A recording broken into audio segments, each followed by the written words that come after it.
Hello everybody, I hope all of you are doing good. I am Deepika from Learner Hub, एक ऐसा free learning platform जहां पर आप पढ़ सकते हैं physics, chemistry, maths, biology and SST absolutely for free only at learnerhub.com।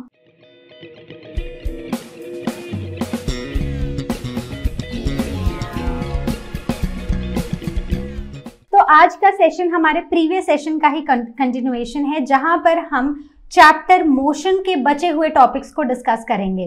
तो without wasting any time, let's get started.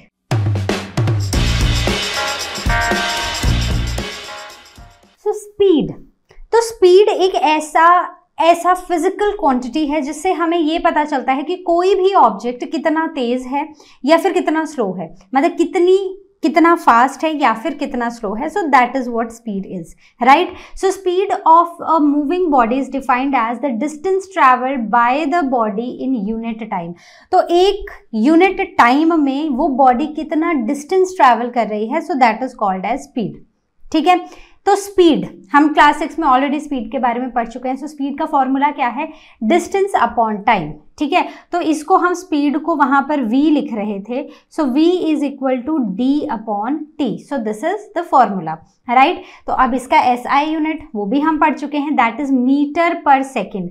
और मीटर पर सेकेंड एक छोटा यूनिट है, इसके सिवा किलोमीटर पर आवर भी एक इसका यूनिट है। अब इस चैप्टर में, जैसे हमने क्लास 6 में ही पढ़ा था, इस चैप्टर में बहुत इंपॉर्टेंट है कन्वर्जन्स। आपको क्वेश्चन किलोमीटर पर आवर में पूछा गया होगा, मतलब ऐसा पूछा, जो भी वैल्यूज हैं वो किलोमीटर पर आवर में होंगे, और आपसे ये पूछा जाएगा कि इसको मीटर पर सेकेंड में चेंज करो, तो आप क्या करोगे? देखो बहुत सिंपल है, किलोमीटर पर आवर है। तो मान लो आपको दिया है 36 किलोमीटर पर आवर, इसको हम मीटर पर सेकेंड में, तो इसको हमें कन्वर्ट करना है मीटर पर सेकेंड में। ठीक है, बात क्लियर हुई। तो हम इसको एक बहुत ही शॉर्टकट तरीके से करेंगे जब हम क्वेश्चन सॉल्व करेंगे, लेकिन यहाँ पर ना हम थोड़ा सा इसको डिटेल में समझेंगे। तो I can write it like 36 kilometre over 1 hour. तो यही मतलब हुआ इस चीज़ का, है ना। तो 36 किलोमीटर मतलब कि 1 kilometre is equal to 1000 metres. तो यहाँ पर मैं 36 को 1000 से मल्टीप्लाई कर दूंगी तो ये मीटर में हो जाएगा। वहीं पर 1 hour, so 1 hour has 60 minutes and 60 minutes has 60 seconds. तो ये मेरा सेकेंड्स में कन्वर्ट हो गया। तो मतलब यहाँ पर जो मेरा आंसर आया है that is something like this. ठीक है, तो ये आ गया, ये मीटर है और ये सेकेंड है।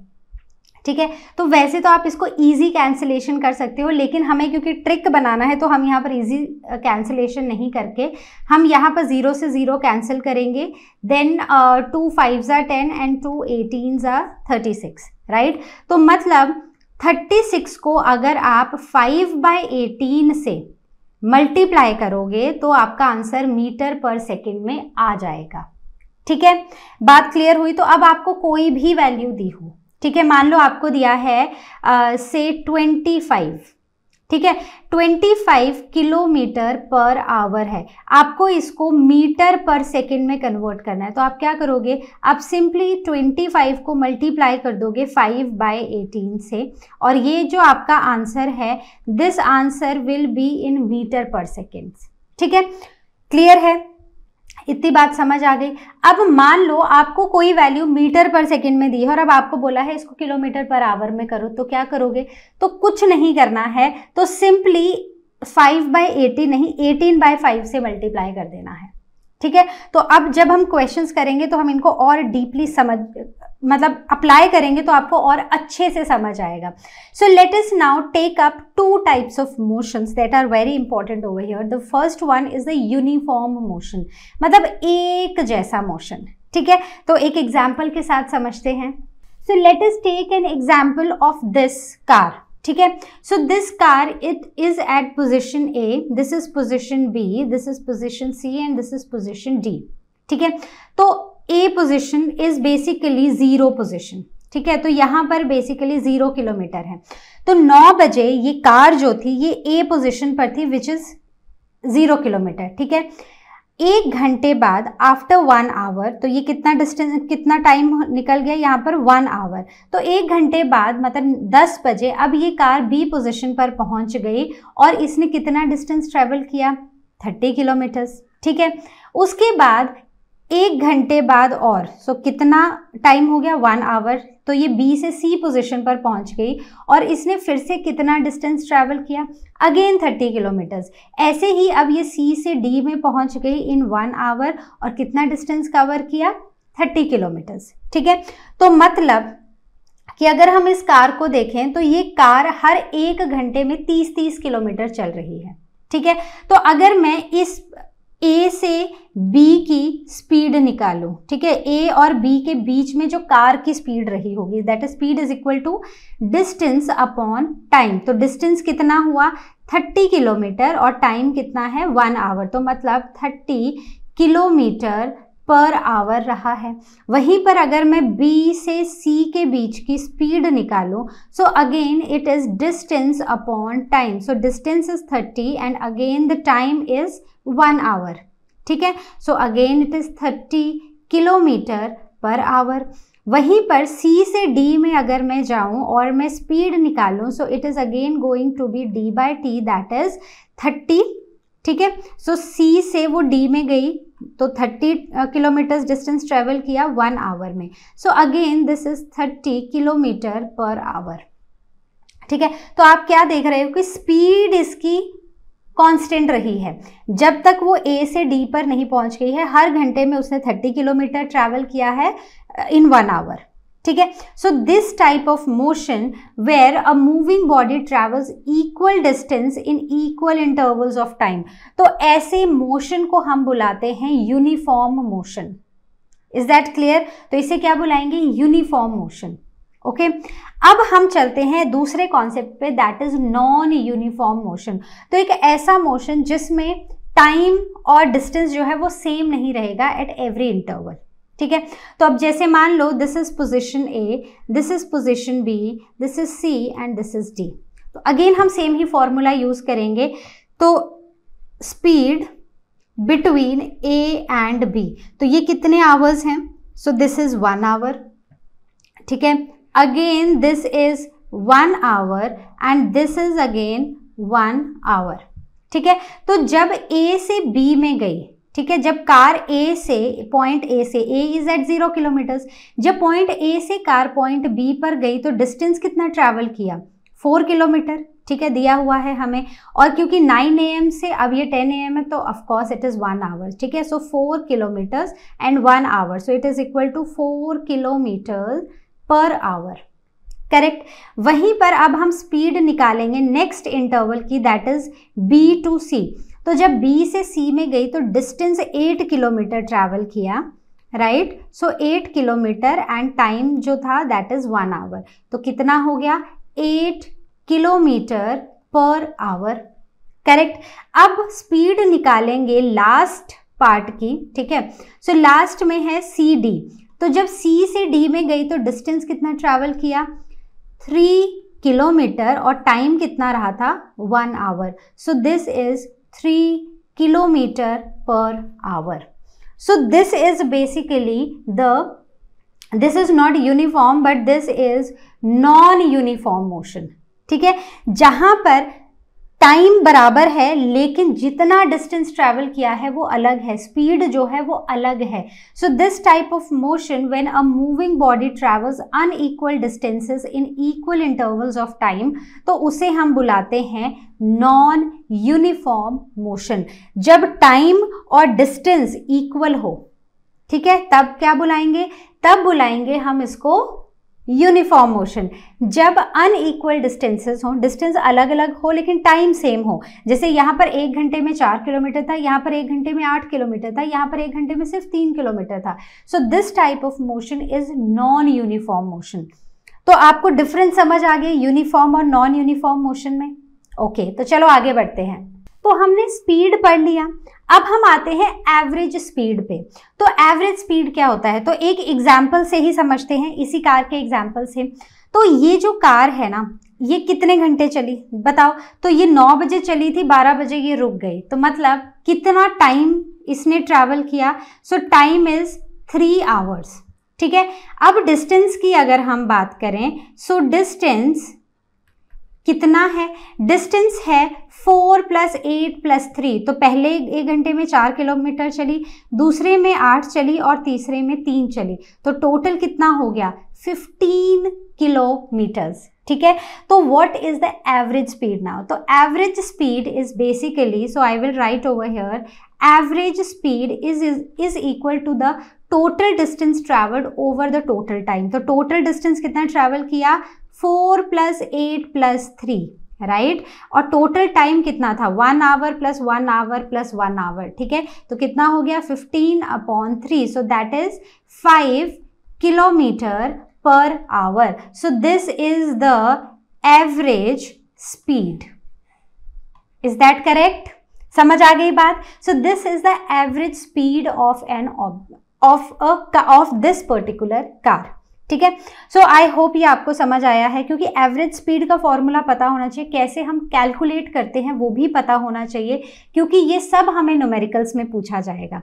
So I hope this is clear. Now we'll be jumping on to a concept of mass and wait.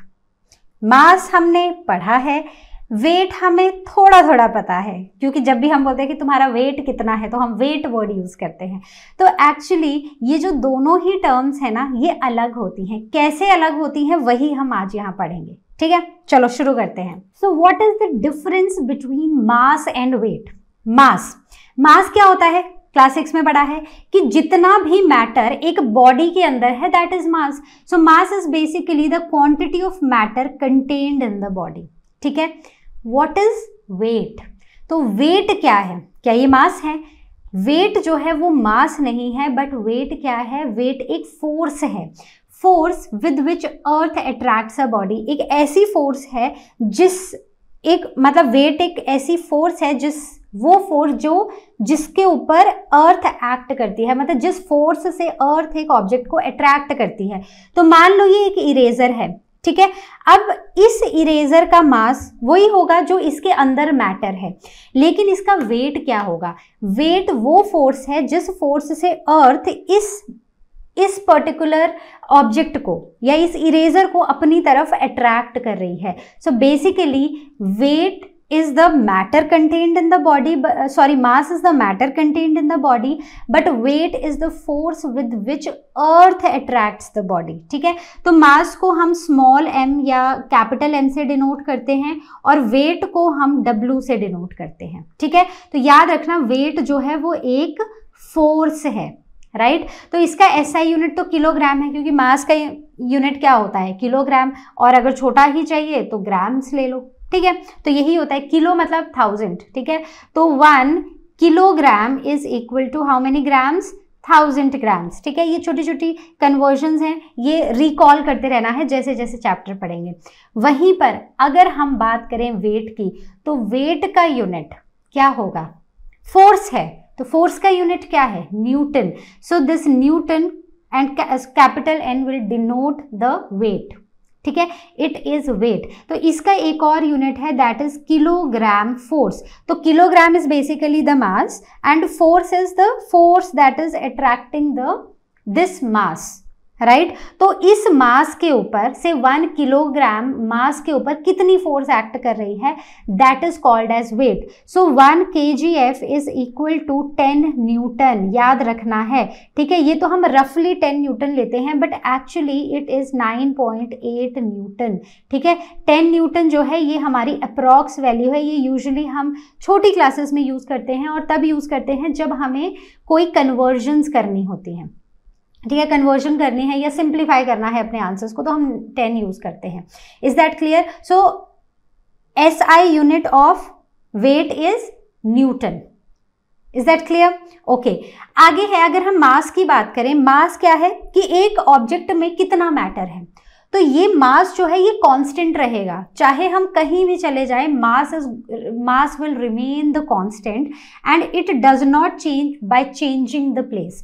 लेकिन वेट है कि इस मास के ऊपर कितनी फोर्स लग रही है, दैट इज वेट। अब ये फोर्स जो है ये अलग अलग जगह अलग अलग हो सकती है, इसीलिए वेट कैन चेंज, ठीक है। So not constant for a body and it changes from place to place, ठीक है। एग्जाम्पल्स भी करेंगे कहाँ चेंज होती है, कैसे होती है। देन मास को अगर हमें मेजर करना है तो हम बीम बैलेंस का यूज करते हैं, दोनों तरफ अपनी क्वांटिटीज डाल देंगे और बीच में नीडल देखेंगे, ठीक है। So that is beam balance का यूज। वहीं पर वेट के केस में हम स्प्रिंग बैलेंस का यूज करते हैं। तो एक स्प्रिंग बैलेंस लेंगे, उससे इस ऑब्जेक्ट को हम क्या कर देंगे, हैंग करा देंगे। अब कितना वो स्प्रिंग बैलेंस खींचेगा वो डिपेंड करेगा कि उस ऑब्जेक्ट के ऊपर फोर्स कितनी लगा रहा है earth, correct. So that is the weight, is that right? Okay, तो मास, किसी भी बॉडी का मास, अगर मैं इस बॉडी के मास की बात करूं तो क्या इस बॉडी का मास 0 हो सकता है? क्यों होगा 0? इसके अंदर तो कुछ मैटर है, ठीक है। तो वो मैटर जो है वो तो रहेगा ही रहेगा। सो मास कैन नेवर बी 0, लेकिन वेट 0 हो सकता है। जैसे कि अगर आप सेंटर ऑफ अर्थ चले जाओ तो किसी भी पर्टिकुलर ऑब्जेक्ट का जो वेट है वो 0 होगा, क्योंकि वहां पर फोर्स ऑफ अट्रैक्शन जो है वो 0 हो जाएगी, ठीक है। वैसे ही आर्टिफिशियल सैटेलाइट में भी किसी भी ऑब्जेक्ट का वेट जो है वो 0 होता है। Is that correct? तो चलो कुछ एग्जाम्पल से वेट को थोड़ा सा और समझते हैं। So the effect of change in place on the weight, ठीक है।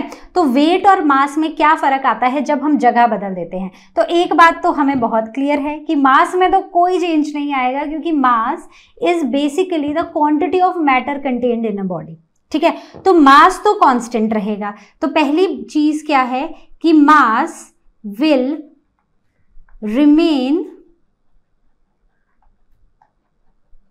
कांस्टेंट। Is that clear?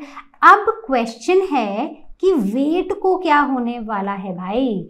तो वेट को क्या होने वाला है, अब देखो मास जो है, मास इज इन किलोग्राम्स, तो कितना मैटर कंटेंट है, that is in kilograms. But weight की अगर हम बात करें तो वेट है कि 1 किलोग्राम मास पे या बॉडी पे, ऑब्जेक्ट पे कितनी फोर्स एक्ट कर रही है, ठीक है। तो अब वेट तो, मास तो सेम रहेगा। मान लो ये जो ऑब्जेक्ट है ये है से 36 kg का, ठीक है। तो इसका जो अब मुझे वेट निकालना है तो ये 36 kg का है, ठीक है। तो मैंने यहाँ पर मास लिखना है, ठीक है। So this is 36 kilograms. Is that correct? लेकिन अब मुझे इसका वेट निकालना है तो मुझे ये देखना पड़ेगा कि इस 36 किलोग्राम के ऑब्जेक्ट को जो अर्थ है वो कितना तेजी से खींच रही है, किस फोर्स से खींच रही है, तेजी से नहीं बट किस फोर्स से खींच रही है। So that will be the weight of this particular object, ठीक है।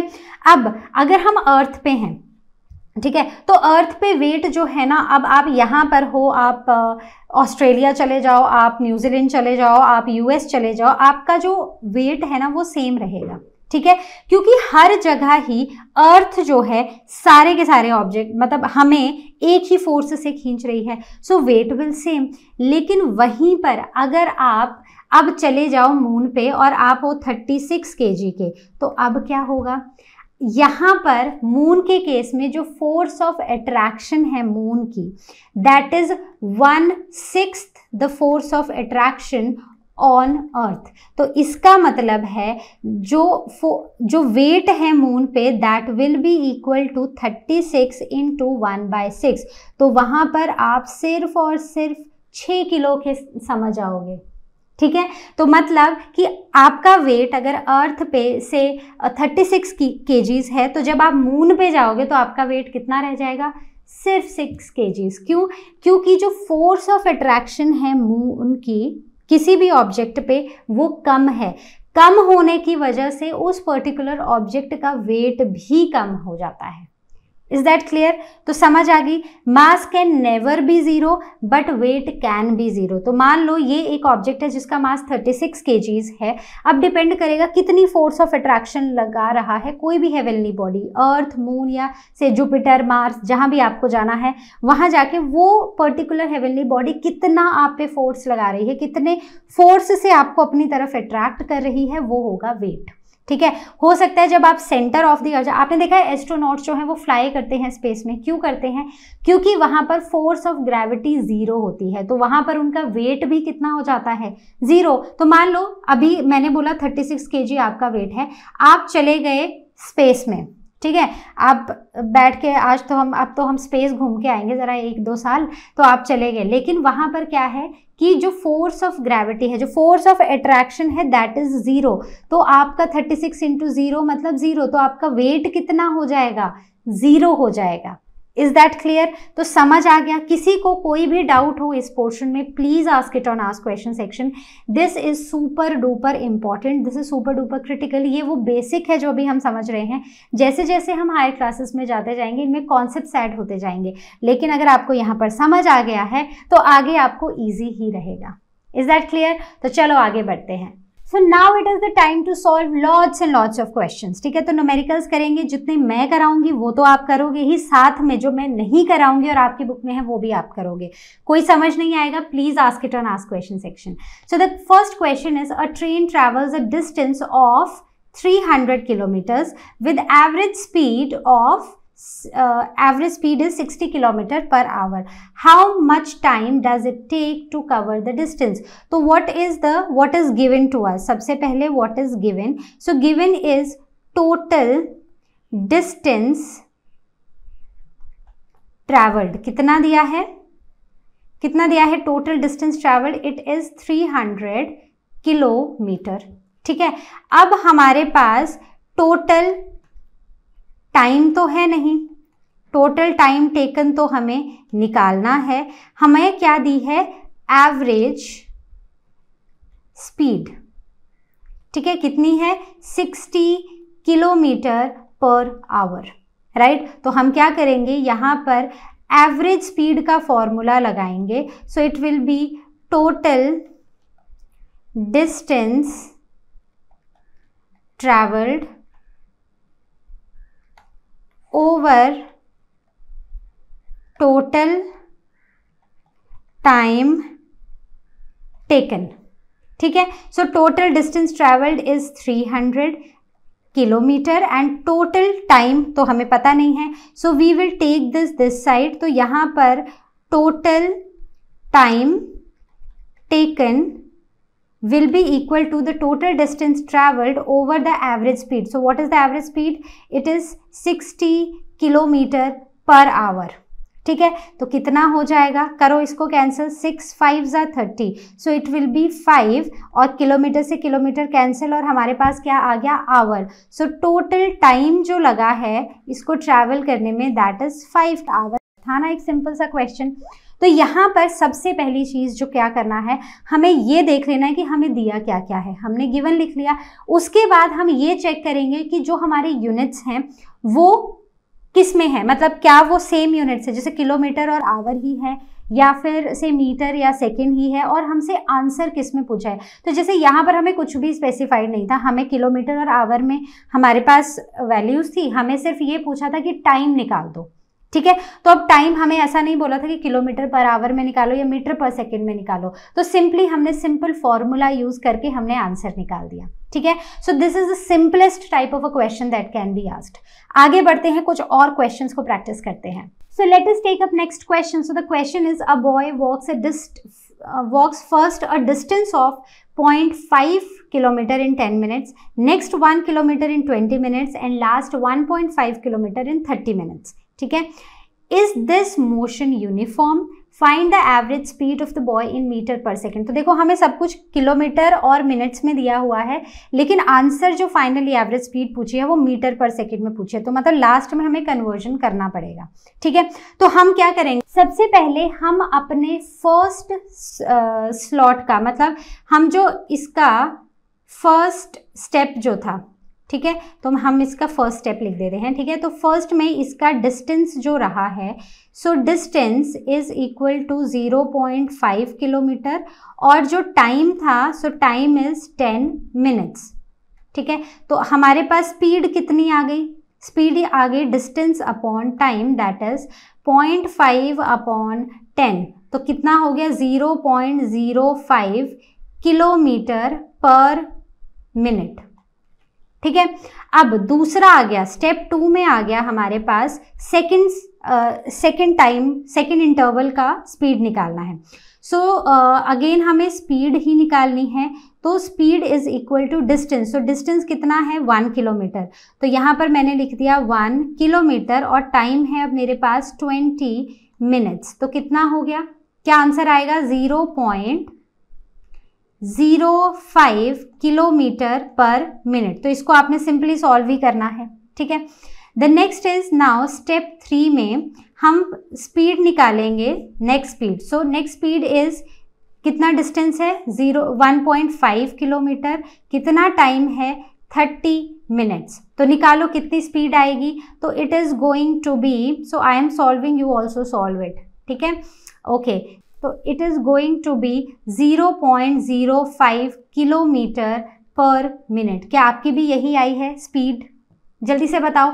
तो अगर हम इन सब में देखें तो स्पीड क्या है, स्पीड सेम है, स्पीड में कोई चेंज नहीं आया है, तो इसका मतलब दिस इज यूनिफॉर्म मोशन। तो कैसा मोशन है ये, मोशन इज यूनिफॉर्म मोशन, क्योंकि हर एक स्लॉट में, हर एक स्प्लिट में जो स्पीड है वो सेम ही है।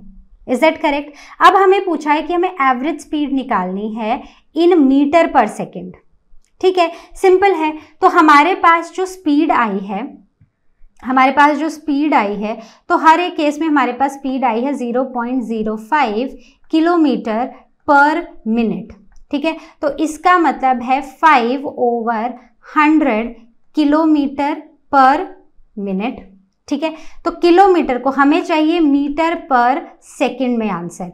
तो पहले तो जब हम 5 को, किलोमीटर को मीटर में करेंगे तो इसको हम 1000 से मल्टीप्लाई कर रहे हैं, और जब 100 मिनट्स को हम सेकंड्स में करेंगे तो क्योंकि ये मिनट है तो 1 मिनट में 60 सेकंड्स, तो हम इसको 60 से मल्टीप्लाई करेंगे। तो हमारा आंसर क्या आ जाएगा, देखो, so it is around 5/6 metre per second. ठीक है, तो 6 6 36, 6 8 48, 2 आ गया, सो 6 3 18 एंड सो ऑन। तो बेसिकली अराउंड 8.3 मीटर्स या 8.3 metres per second, not metres but 8.3 metres per second.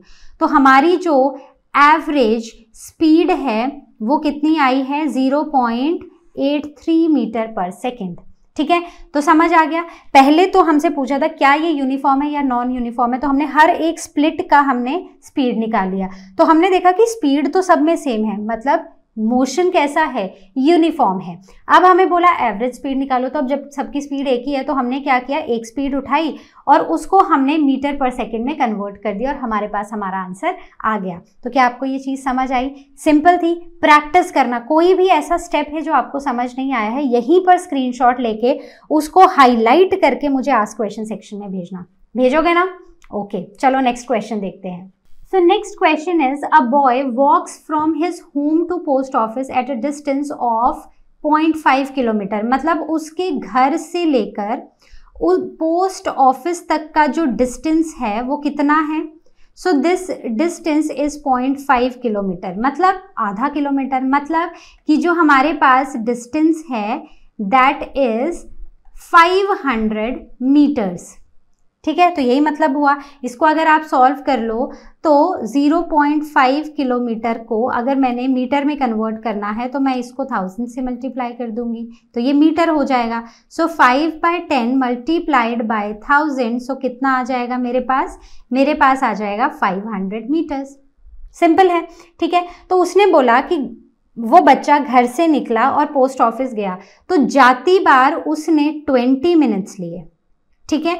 जब वो वापस आया घर तो उसने 25 मिनट्स लिया और उसकी मम्मी ने पूछा कि कहाँ थे तुम, 5 मिनट लेट कैसे हो गए, इतनी दूर तो था नहीं। ठीक है, तो अब बताना है उसकी मम्मी को कि एवरेज स्पीड क्या रही है मेरी, जिसकी वजह से मैं 5 मिनट थोड़ा लेट हो गया। ठीक है, तो अब यहाँ पर हमारे पास टाइम गिवन है। So total time that is given to us is 20 + 25। ठीक है, तो क्या है ये मिनट्स में है। So it is 45 minute. ठीक है, so this is the total time, but this is just the distance. वो अपने घर से पोस्ट ऑफिस गया, पोस्ट ऑफिस से अपने घर वापस आया, तो एक तरफ का डिस्टेंस अगर 500 मीटर था, तो जब दोनों ही कवर हो गए तो हमारे पास जो टोटल डिस्टेंस था वो कितना हो गया। So total distance came out to be 500 + 500 that is 1000 metres. ठीक है, तो अब यहाँ पर ना एक और चीज़ कर लेते हैं, ये हमने मीटर में कन्वर्ट कर लिया है, हम टाइम को सेकेंड्स में कन्वर्ट कर लेते हैं। तो मिनट में है तो 1 minute has how many second, 60, तो 45 × 60 सेकेंड्स। ठीक है, अब हम इसका आंसर आप यहाँ पर लिख लो। So it is okay 0 6 5 33 and 24 25 26 27, so 2700 seconds. ठीक है, ओके, तो अब मेरे पास आ गई है एवरेज स्पीड निकालने को। तो मुझे क्या निकालनी है, average speed is equal to total distance over total time. ठीक है, तो टोटल डिस्टेंस कितना हो गया 1000 मीटर, ओवर टोटल टाइम कितना हो गया 2700 सेकेंड्स। तो मेरा आंसर क्या आ जाएगा, 10/27 मीटर पर सेकेंड को आपने पॉइंट्स में कन्वर्ट कर लेना है। So that will be our answer. ठीक है, तो ये तो आप निकाल लोगे, तो एवरेज स्पीड ही अब आपको निकालनी है। So you have to simplify this, is that correct. तो निकालोगे और आंसर भेजोगे मुझे आस्क क्वेश्चन सेक्शन में। ओके, तो चलो देखते हैं नेक्स्ट क्वेश्चन क्या पूछा गया है। So next question is the mass of a body is 20 kg। ठीक है, तो हमें गिवन क्या है, मास ऑफ बॉडी। तो एक बॉडी का मास हमें दिया गया है 20 kg।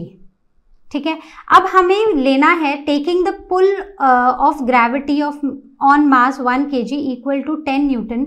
तो हमें वेट को एक्सप्रेस करना है इन kgf एंड न्यूटन। ठीक है, तो मास ऑफ बॉडी अगर 20 kg है तो weight in kilogram force will also be equal to 20 kgf। ठीक है, लेकिन जब हम न्यूटन में बात करेंगे तो हमें पता है कि 1 kgf is equal to 10 newton. तो हमें ये ऑलरेडी क्वेश्चन में दिया गया है, अगर हमें यहाँ पर 9.8 दिया होता तो हम 9.8 लिखते, लेकिन हमें 10 न्यूटन दिया है तो हम 10 न्यूटन लिखेंगे। तो इस हिसाब से जो वेट है वो कितना हो जाएगा, so it will be equal to 20 × 10, so that is 200 newton. ठीक है, so the weight in newtons is 200 newtons. So is that clear. बहुत ही सिंपल सा क्वेश्चन था, बस वही कॉन्सेप्ट जो हमने पढ़े थे अगर हमें वो याद हो, अगर अप्लाई करना आ जाए, so that was all right. इससे डिफिकल्ट तो कुछ है नहीं। Okay, so let us take up our next question now. तो चलो प्रीवियस क्वेश्चन से मिलता हुआ ही एक और क्वेश्चन करते हैं ताकि आपका कॉन्सेप्ट जो है ना वो और एकदम स्ट्रॉन्ग हो जाए। ठीक है, so the question is similar to the previous one. So on earth the weight of the body of mass 1 kg is 10 newton. ठीक है, so what will be the weight of a boy of mass 37 kg। तो इसका मास जो है वो 37 kg है, तो kgf में एक निकालना है और न्यूटन में। तो जो भी मास, जो वेट है बॉय का, जिसका मास क्या है, मास 37 है, तो kgf में इसका मास जो वेट 37 ही रहेगा। लेकिन जब हम न्यूटन की बात करेंगे, ठीक है, तो वेट इन न्यूटन, तो न्यूटन में हमें पता है कि 1 kg के ऊपर कितनी फोर्स लग रही है, 10 न्यूटन। तो इसका मतलब 37 multiplied by 10 is equal to 370 newtons. तो सिंपल था ना करना, एक बार एक कॉन्सेप्ट पकड़ लिया ना, अब उसको छोड़ना नहीं है, राइट। तो I hope this was clear. Okay, so let us do one more question. बहुत ही सिंपल क्वेश्चन है, आंसर आप बताओगे। So a car covers a distance, तो डिस्टेंस क्या है, तो आई होप आप सब अपनी नोटबुक पेंसिल सब लेकर बैठे हो, तो साथ साथ और सॉल्व भी कर रहे हो। So distance that is given to us is 160 kilometre. ठीक है, तो टाइम क्या दिया है, टाइम हमें दिया है 4 आवर्स में उसने एक डिस्टेंस को ट्रैवल किया. So a car covers a distance of 160 kilometre between 2 cities in 4 hours. What is the average speed? So average speed is equal to total distance over total time taken. ठीक है, तो total distance कितना है 160 kilometre और total time कितना है 4 hours. तो क्या हो गया 4 4 16, सो 40 kilometre per our is the average speed. Is that clear? तो समझ गए आप सब, सिंपल सा क्वेश्चन था ना, कुछ डिफिकल्ट था नहीं. तो चलो एक क्वेश्चन और कर लेते हैं. तो ये ऐसा क्वेश्चन हम ऑलरेडी एक कर चुके हैं, उसी का एक और सिंप्लीफाइड वर्जन है. तो हमारा क्वेश्चन है, a boy walks a distance of 30 metre in 1 minute and another 30 minute in 1.5 minutes. So describe the type of motion of the boy. तो देखो, एक पहले उसने 30 मीटर का डिस्टेंस किया 1 मिनट में, उसके बाद अगले 30 मीटर का डिस्टेंस उसने 1.5 मिनट में किया. तो बिना स्पीड को कैलकुलेट किए हम इजीली यहाँ पर बता सकते हैं कि ये कैसा मोशन है. This is non uniform motion, क्योंकि सेम ही डिस्टेंस ट्रैवल कर रहा है ये, लेकिन अलग अलग टाइम में. So this means this is a non uniform motion. ठीक है, दूसरी चीज, फाइंड द एवरेज स्पीड. तो यहां पर हम निकालेंगे average speed. So what is the average speed, that too in metre per second, right. So average speed is equal to total distance travelled over total time taken. ठीक है, तो total distance कितना है 30 प्लस 30 और total time कितना है 1 plus 1.5. तो this is in metre and this is in minute. ठीक है, तो क्या आएगा 60 divided by 2.5 metre and minutes. ठीक है, तो लेकिन हमें आंसर मीटर पर सेकंड में चाहिए. तो हम क्या करेंगे, हम यहाँ पर मीटर, ये तो ठीक है, ये तो मीटर्स में ही है, 2.5 को हम 60 से मल्टीप्लाई कर देंगे, तो ये हमारा आंसर अब सेकेंड्स में आएगा. तो अब इसको सिंप्लीफाई करो, बहुत ही सिंपल है. ठीक है, तो it is 10 divided by 25 metre upon second. So कितना आंसर आएगा ये अब आप मुझे बताओगे, बहुत ही सिंपल है. So it is going to be 0.4 metre per second. ठीक है, so the average speed is 0.4 metre per second. So I hope you understood the question. I hope you understood the solution. I hope you understood the steps. ठीक है, तो कोई भी doubt हो please please please ask it on ask question section. ठीक है, तो doubts रखने नहीं है, क्लियर करने हैं. Okay, now coming on to the last question. इससे हमारा मून और अर्थ वाला जो कॉन्सेप्ट है, जहां पर वेट्स डिफरेंट हो जाते हैं, वो वाला जो कॉन्सेप्ट है आपका, वो और भी ज्यादा क्लियर होगा. सो the question is the weight of the body of mass 6 kg on moon is 10 newton. तो मतलब कि मास कितना है, मास इज 6 kg, लेकिन जब वो मून पे गया तो मून पे उसका वेट कितना हो गया 10 न्यूटन. ठीक है, नाउ से if the boy of mass 30 kg, तो मास क्या है, mass is 30 kg goes from earth to the moon surface, what will be his mass and weight. तो एक चीज तो क्लियर है कि मास will remain the same. ठीक है, दूसरी चीज हमें निकालना है इसका वेट ऑन मून. मून के ऊपर हमें निकालना है, मून नहीं मून. ठीक है, तो मून के ऊपर हमें निकालना है वेट. तो देखो, जो भी वेट होगा उस बॉय का on moon, that will be कितना, दैट विल बी 1/6. ठीक है, तो पहले यहां पर निकालो what is the weight on earth. तो अर्थ पे कितना वेट होने वाला है, तो अर्थ पे 30 मल्टीप्लाइड बाय 10, क्योंकि 10 is the force, right. So it is 300 newton on earth. So what will be the weight on moon. So on moon the weight is going to be 1/6 as that of the earth. क्योंकि जो weight है moon पे, क्योंकि moon का जो force of attraction है on a body that is less, so that is अगर कोई यहाँ पर 100 किलो का है तो मून पे जाके वो 1/6 हो जाएगा. तो इसीलिए हमने इसको डिवाइड कर दिया by 1/6. So it is equal to 50 newton. So weight on moon moon के ऊपर इस इंसान का वेट कितना हो जाएगा, 50 न्यूटन। मास सेम रहेगा लेकिन वेट चेंज हो जाएगा। तो इस वेट को निकालने के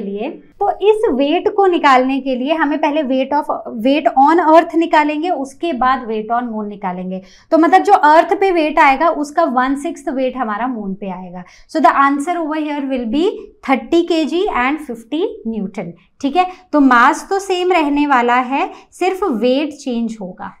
इज दैट करेक्ट? तो आई होप ये आपको समझ आया है। So that was all from our today's session. I hope you enjoyed it. I hope you understood. I hope you understood how to solve the numericals. तो अगर समझ आ गया है तो बहुत ही अच्छी बात है, नहीं आया है तो क्वेश्चंस को प्रैक्टिस करो। जहां पर भी डाउट होता है please ask it on ask question section. Doubts को नहीं रखना है, डाउट्स को क्लियर करते जाना है। ठीक है, so I will see you next time with the new chapter. Till then you all take care and as you all know, Learno हम मतलब फ्री है पर बेस्ट है।